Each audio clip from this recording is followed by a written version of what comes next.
മുണ്ടക്കൈ ചൂരൽമല ടൗൺഷിപ്പിലെ 178 വീടുകളിൽ കൂടി ഉടൻ താമസം തുടങ്ങും.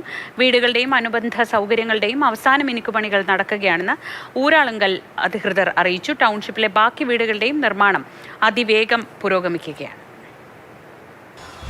മുണ്ടക്കൈ ചൂരൽമല ദുരന്തബാധിതർക്കായി കൽപ്പറ്റയിൽ നിർമ്മാണത്തിലിരിക്കുന്ന ടൗൺഷിപ്പിൽ ജോലികൾ അതിവേഗം പുരോഗമിക്കുകയാണ്.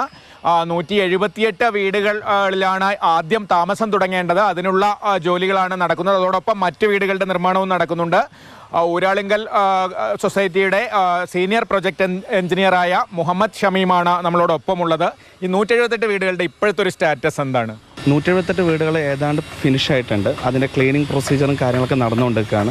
പിന്നെ നമ്മൾ ഒരു സമിതി രൂപീകരിച്ചിട്ടുണ്ട്. അതായത് ഇതിൻ്റെ ഒരു ക്വാളിറ്റി അഷുറൻസിൻ്റെ ഭാഗമായിട്ട് ഒരു സമിതി രൂപീകരിക്കുകയും അതിൽ ഊരാളുങ്കലിൻ്റെ ടെക്നിക്കൽ എക്സ്പേർട്സും അതേപോലെ തന്നെ സ്വന്തം ഏജൻസി ആയിട്ടുള്ള കിഫ്കോണിൻ്റെ ടെക്നിക്കൽ എക്സ്പേർട്സും കൂടി കൂടിയിട്ടുള്ള ഒരു സംയുക്ത സമിതിയാണ്.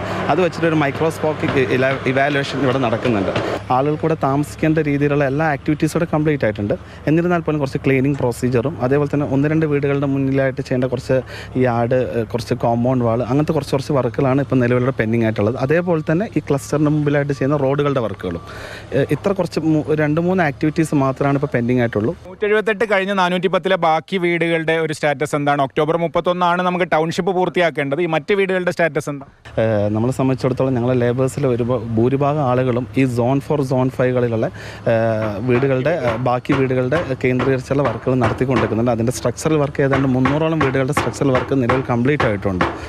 ആദ്യഘട്ടത്തിലെ 178 വീടുകളിൽ അടുത്ത ദിവസങ്ങളിൽ തന്നെ താമസം തുടങ്ങാനാകും എന്നാണ് ഊരാളുങ്കൽ അധികൃതർ പറയുന്നത്. അതോടൊപ്പം മറ്റ് വീടുകളുടെ നിർമ്മാണവും വളരെ വേഗത്തിൽ തന്നെ പുരോഗമിക്കുന്നുണ്ട്. ഞായറാഴ്ചയെന്നോ രാത്രിയെന്നോ പകലെന്നോ ഇല്ലാതെ 100 കണക്കിന് തൊഴിലാളികളാണ് ടൗൺഷിപ്പിൽ ഇപ്പോഴും നിർമ്മാണ പ്രവർത്തികളിൽ ഏർപ്പെട്ടിരിക്കുന്നത്. കമൽ, മാതൃഭൂമി ന്യൂസ്, വയനാട്.